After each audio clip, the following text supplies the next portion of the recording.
Real estate has me very worried. It's begun to fall in price now. It's just beginning.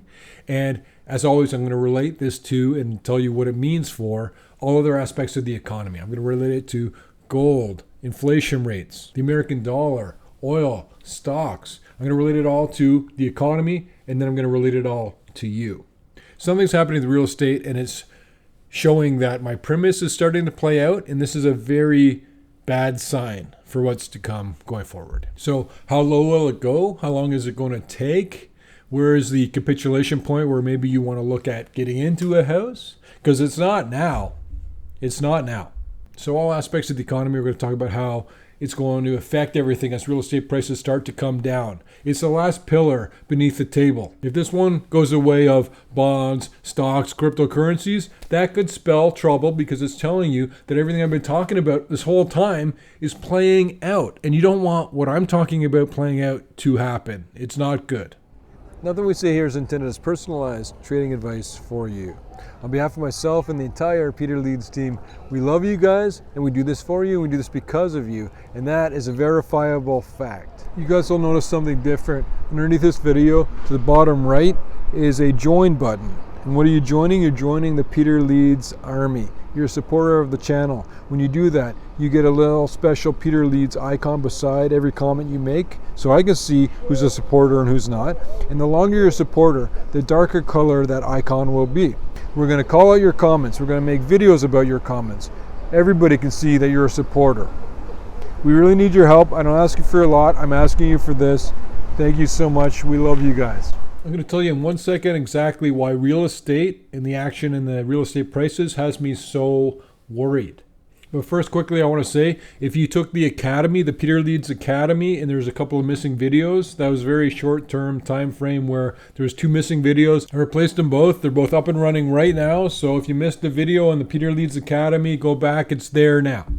And everything that's going on with real estate, it's proving out a lot of what I expected to come, which I saw over a year ago.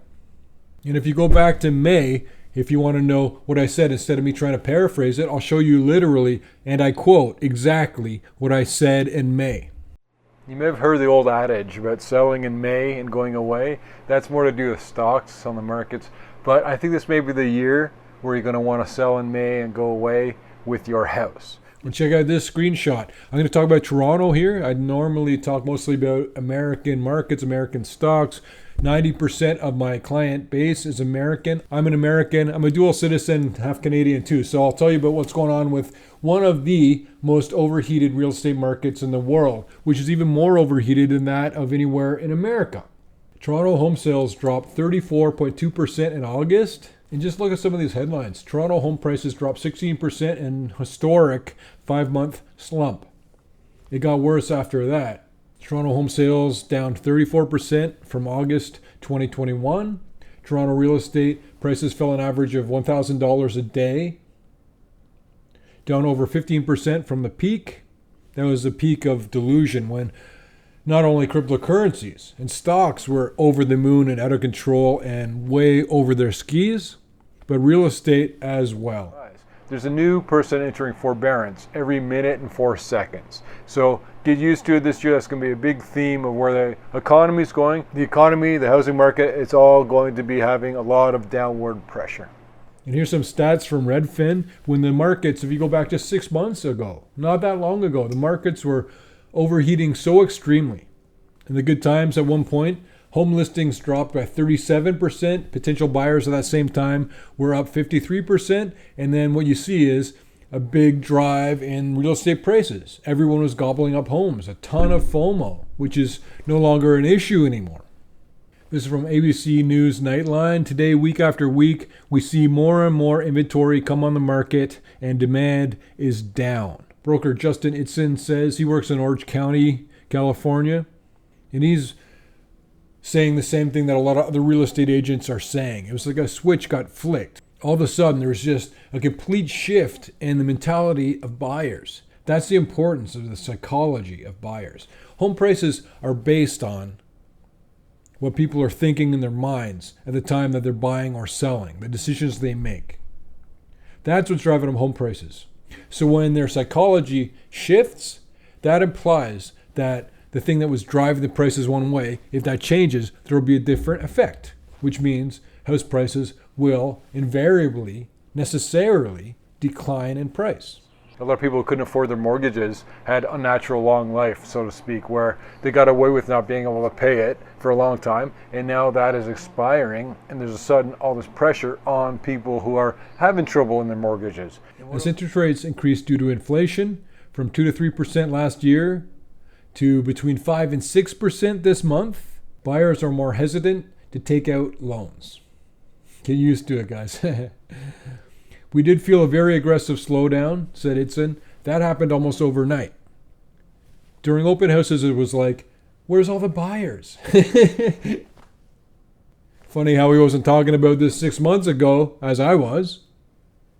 The whole point of investing well, you want to be upstream. You don't want to know what everybody else is doing when they're doing it. You don't want to be part of the crowd. If everybody now realizes house prices are coming down, in my mind, it's already too late. You've missed the opportunity. What you want to do is get involved in house prices when they're high, before they come down, when no one thinks they're going to come down. There's your opportunity. A lot of money to be made even by not buying a house, for example.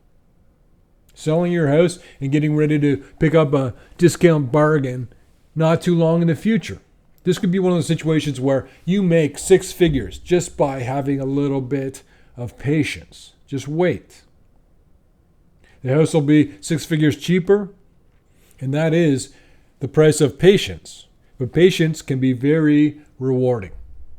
We did feel a very aggressive slowdown, said Itson. That happened almost overnight.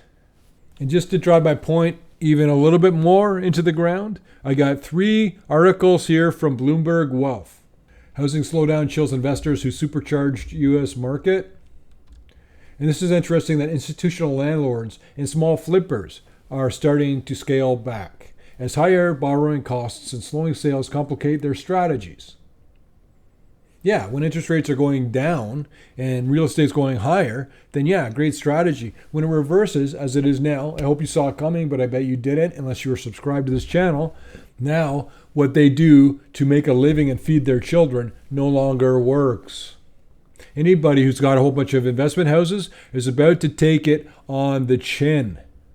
And what do I always tell you? I tell you something's artificial, it's temporary. When they artificially help everybody out with forbearance plans and assistances, that is going to come back to haunt them when those forbearance plans go away, just like we're seeing now. This is what you should be expecting. Home inventory soars at a record rate with U.S. buyers pulling back. I told you that inventory would take care of itself, not by houses being built, but by changes in the mindsets of people who buy and sell houses. Now, inventory is ballooning rapidly, and this is just the beginning. I'm going to tell you that again in case you didn't pay attention to the first 2,000 videos I did. The slowdown in demand means more properties are being left on the market. That gives buyers negotiating power, according to Realtor.com. U.S. housing market cools off, again from Bloomberg Wealth. The supply of homes for sale across the U.S. grew at a faster rate last month. Another sign that mortgage costs are cooling down the housing market. The number of active listings nationwide jumped 31% from a year earlier, a record high increase for a 3rd straight month. Do you guys see what's happening? It's a shift in the actual tide. When something is overvalued so dramatically, it almost certainly will come down in price, which is the opposite of a great investing strategy to buy whatever's the most unloved at any point, which right now is silver and gold. And that usually works out pretty well. Housing, cryptocurrencies, stocks were not unloved. They were fought over. There's fear of missing out. People are just getting into the mix and pigging out. That all comes back to haunt us. One of the Russian economists knew this from day one when they looked at the American system, and they said it will always be prone to overvaluations and undervaluations. And that's exactly right. That's what's going to happen. When anything works, everybody piles on board. It's all running over to one side of the raft. And what's happening right now is the raft went too far one side and now it's splashing back. Some people are going to tumble off the raft. Others are just going to fall in the water, get a wet boot. But it's happening. The raft went too far one way, it's smashing back the other way, and it always goes overvaluation to undervaluation. It's a pendulum. So house prices, if they're worth this, they went to that, and now they're coming down back to realistic value. And then what happens? They keep going to even lesser value, so that it's an even better valuation for the house you're going to buy for $100,000 less than if you bought it today. So what do we see? We've seen a spike in foreclosures, Q1 to Q2 of 32%. Compared to a year ago, foreclosures are up 67%, which it's more alarming than it should be because it was because of a low base when there was no foreclosures, when the government was helping everybody. But you're going to expect those numbers to continue to rise. So great, real estate's coming down. You've been talking about that for ages, of course. I've been around for decades and decades. I've got customers on 6 different continents for decades and decades for the peterleeds.com newsletter. So I'm not some Johnny come lately. So why am I so worried about real estate? I'm worried about real estate because to me it represents the last pillar to fall. Anybody who's been a long-term subscriber to YouTube videos from Peter Leeds will know what I said. You'll remember what I said. It will all come down together. We were maximum delusion. Now it's going to revert to mean. And when I said that, I was talking about stocks, bonds, cryptocurrencies, even the dollar, even oil, and in fact gold, and of course even inflation, which was going higher like crazy. And everybody told me it was going higher, and I said, no, it isn't. And yeah, I've been here for decades. It's not like I'm just trying to get right once in a while here. I've been around doing this for longer than most of the people out there have been in this business. There's a reason why some people always land on their feet. There's a reason why some people always enrich their wealth. There's a reason why some people always get on the other side of things in a good position. Why don't you start learning from the way that I think? And it'll work out for you very likely as well or as bad as it works out for me. And you've heard the expression. It's actually from a Ernest Hemingway book. I got to credit this right. A 1926 novel, The Sun Also Rises. When you hear about bankruptcy or you hear about how it'll go slowly at first and then all of a sudden. How did you go bankrupt? Slowly at first and then all of a sudden. That's exactly what we're going to see with real estate right now. And when I said it was all going to come down together, it was leading into a premise that ends with a very significant depression or very significant recession. All leading into a new world financial order where we're all using digital currencies. The American dollar will end up where every other fiat currency ends up. When it's not backed by anything, it eventually gets irresponsibly printed. It's easier to print a bunch of money to pay for stuff to get reelected than it is to keep the economy healthy. But as all these things start falling, stocks, for example, I made a video recently about how pension funds earmark 6 to 7 or 8% gains in stocks to be able to pay for what they owe. Don't worry, we'll be able to pay out all the pensioners because we're earmarking a 6% gain in stocks. So we'll make that money. They assume that. What happens if the market goes the other way? That's what the whole video is about. Now you've got really bad performances on stocks. That's going to hammer pensions. There's going to be a massive, massive pension fund crisis coming up shortly. And no one's paying attention to this stuff. So the market's rallied for 2 months on what I would call lighter than average volume, lighter than average activity. It is the dog days of the summer, of course. And I always tell you that when a stock trades on a light move, that's my life. When a stock trades on a low volume move, that move is more likely to reverse. You can ignore a low volume move, but if it happens on a lot of commitment of traders, if it happens a lot of activity among traders to make that move happen, it's a lot more reliable.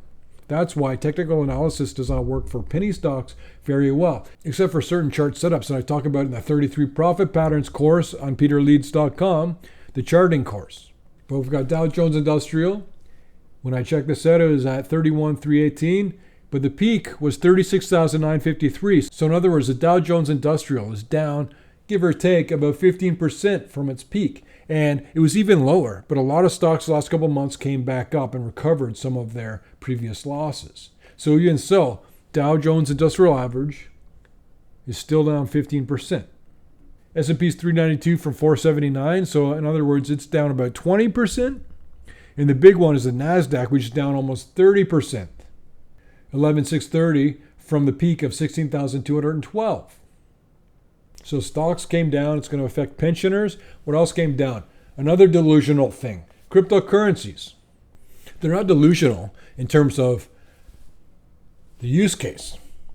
But there was an overvaluation. It's going to come back down. And I told you that the altcoins are going to be decimated, and they have been decimated. Bitcoin itself was almost $68,000, $67,565 at one point.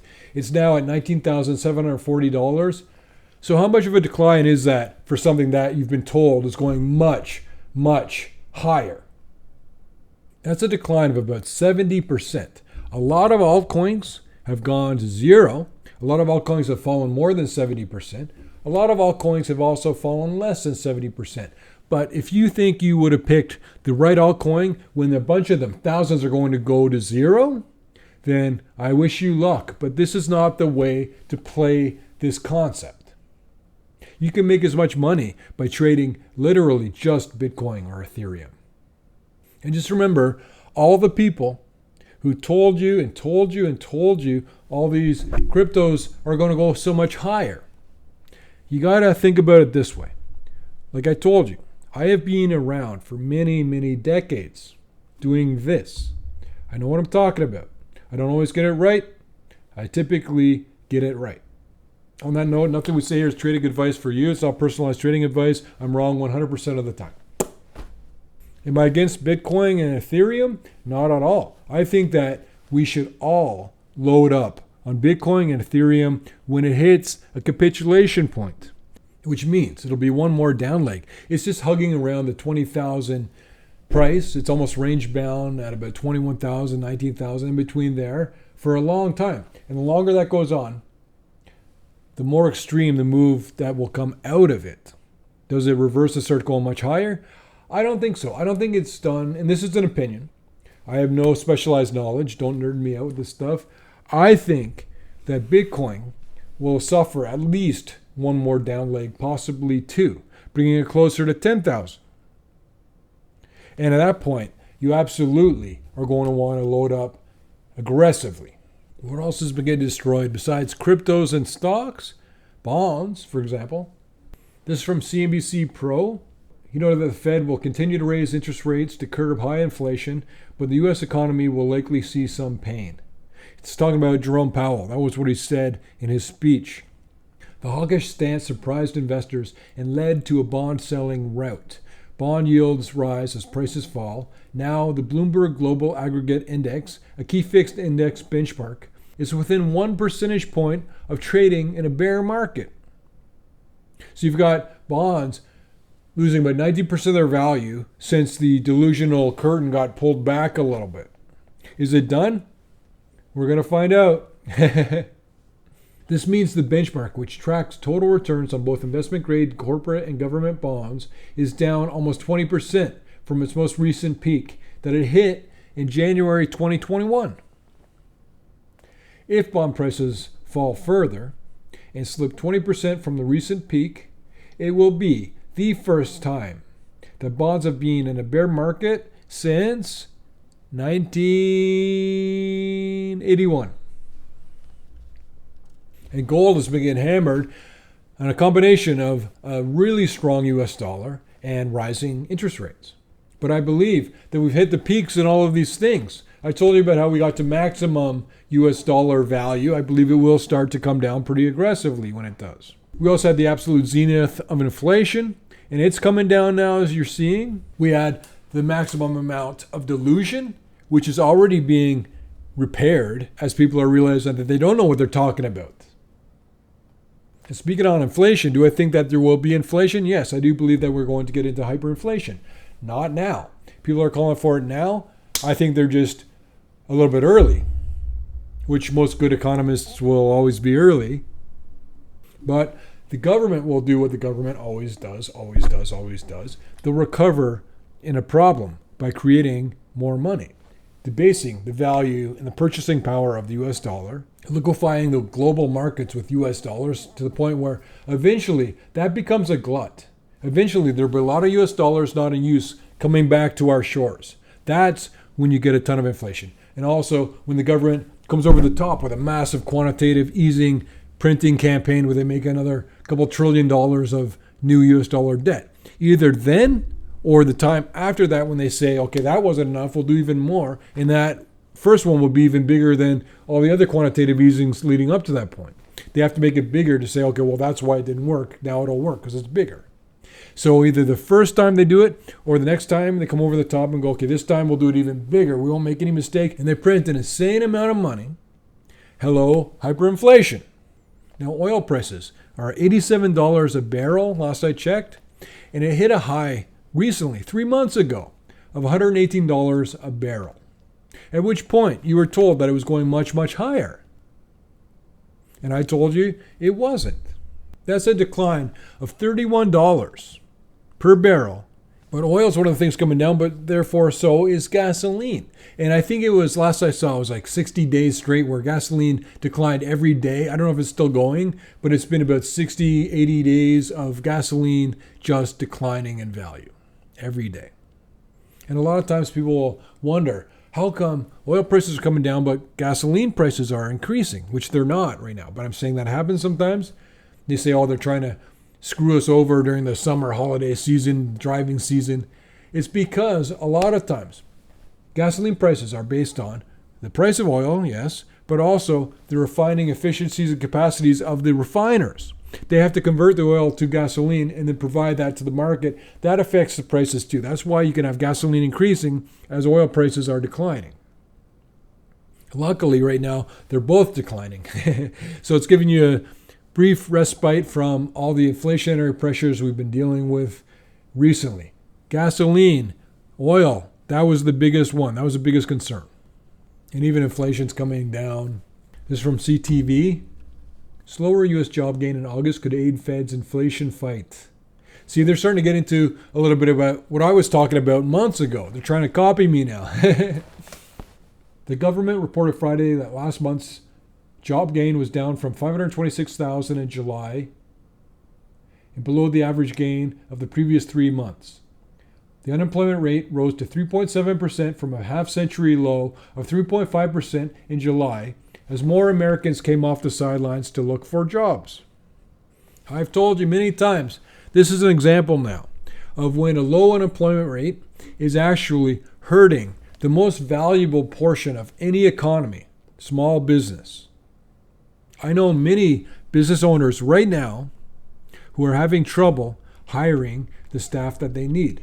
Not just trouble where they can't find them, that they hire them, that person says, no, I want more money, I only want to work on weekends or afternoons or whatever. And they do that after they're hired, and then you still don't have many options. You got to hire this guy or just keep looking, go back to the drawing board. There's not enough people willing to work right now for the economy itself to function, drive GDP, and get us out of this economic fiasco that we're all about to face and experience. I think you probably agree with me. I think that you probably do.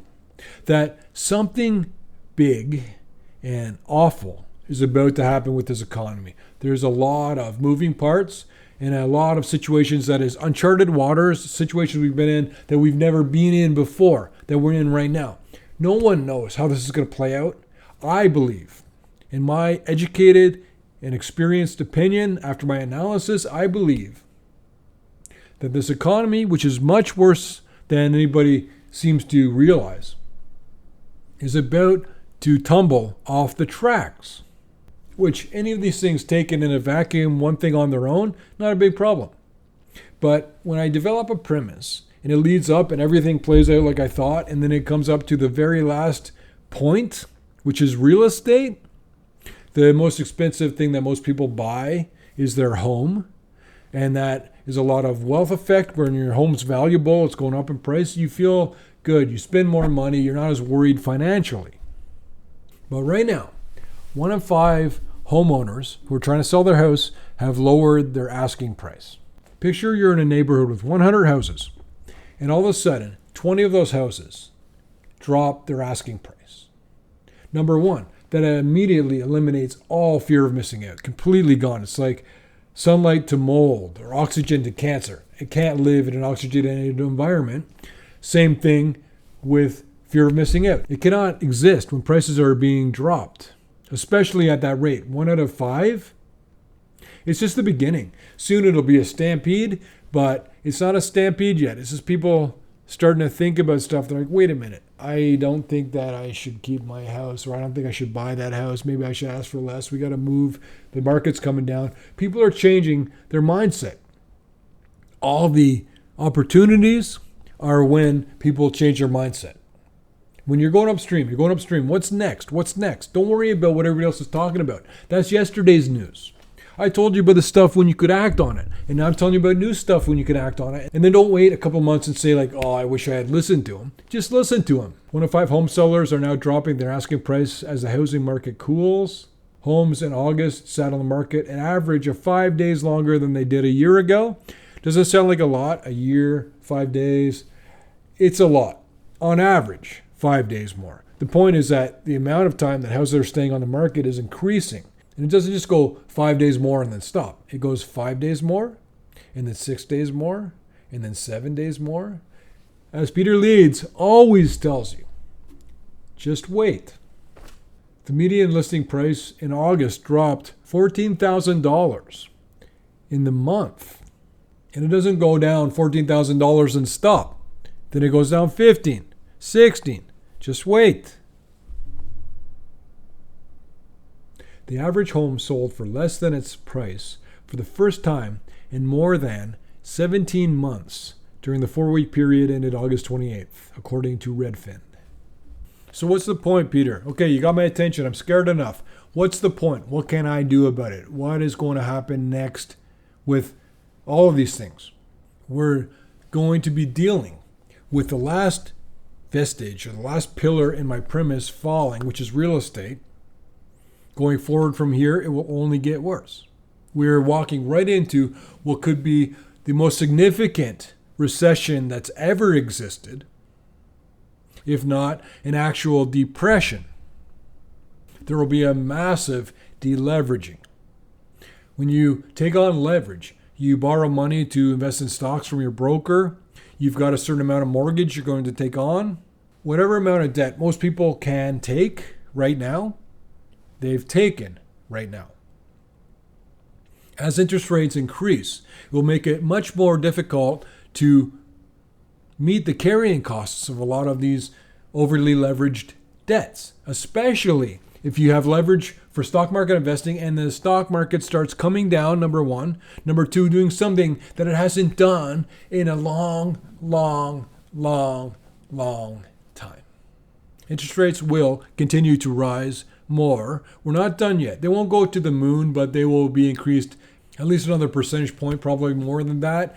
But the Federal Reserve right now seems to be more invested in proving or rebuilding some of their credibility than doing what will be healthiest for the economy. And the fact that they're not going to be doing the right things, making the right moves, is part of the reason the world's going to see the weakness in the US dollar. The dollar itself will begin to decline. A lot of foreign nations that are holding US dollars that are deciding they don't need as many US dollars are going to release them back in the wild by doing things such as buying things from America or converting it to another currency that then gets eventually passed on to another country and eventually makes its way back to America. Then there's more and more dollars on our shores and a limited supply of goods. That is when you're going to face a lot of inflation, when the government comes over the top with a whole bunch more liquidity. But for now, I think that the pressures are negative for inflation, especially for gasoline. When things play out as I expect that they will, there will be way less demands worldwide on gasoline, way less competition for houses, way better valuations on stock market investments, massive opportunity in cryptocurrencies to get involved at a major undervalued level. All the while, gold is being the most unloved asset, which is why I made my massive Newmont mining trade the other day. And that will be a good performer going forward, in my opinion, for sure, in my opinion. And then, as we're in the depression, we get an incredible tsunami of delinquencies, defaults, and bankruptcies. And I was starting to collect all of these different companies that you've heard about that have gone bankrupt or are firing people. And then I thought, no, you can look it up yourself. I'm telling you what's happening. Find out if you believe me or not. I'm not going to do any extra work right now. The defaults and delinquencies and bankruptcies are just beginning. There's been a few notable ones. There's been a lot more than people realize. And it's going to get worse, especially when they increase interest rates. As the dollar comes down, the price of gold will increase comparatively. It'll take more dollars to buy the same asset. Unemployment, hopefully, will rise. It increased from 3.5% to 3.7% because more people going into the labor force. Either way, anything under 5% is like getting sunburned and sitting in the sun and just burning and burning and burning. It's difficult for employers to thrive in a low unemployment environment. It's another hit the economy's taking that nobody's talking about and no one's seeing this. Maybe you agree with me. Maybe you think that everything I'm saying makes sense. Or even if you agree with just a little part of it, what does that mean for you? How do you position yourself to land on your feet and actually enrich yourself? Help the people you care about. Help your loved ones. Well, here's what you can do right now to get started. I'll give you 3 choices. You can't choose all 3. You can't choose all 2. You can choose one, but you have to choose one. Choice number 1, you can subscribe to the Peter Leeds YouTube channel because I'm going to keep you informed the whole way. I'm looking at every aspect of the economy. I'm going to tell you what I'm seeing the entire way. Choice number 2, you can subscribe to the Peter Leeds Army. There's a join button below this video. Just click it. Some people don't see the join button. They thought that there's a problem with it. You just have to take an extra step. There's a video beneath this video that tells you how to do it. It's so easy. You just got to click the thing. And thank you to everybody who's joining the Peter Leeds Army. You guys are awesome. And choice number 3, if you're not going to do either of those, please make a comment below this video. Tell me what your opinion is about the real estate market. Where is it going to be in 6 months from now? Where is it going to be in 2 years from now? I hope you like the video, and we will keep you informed the whole way as long as you let us. Nothing we say here is intended as personalized trading advice for you. And always remember that on behalf of myself and the entire Peter Leeds team, we love you guys, we do this for you, and we do this because of you.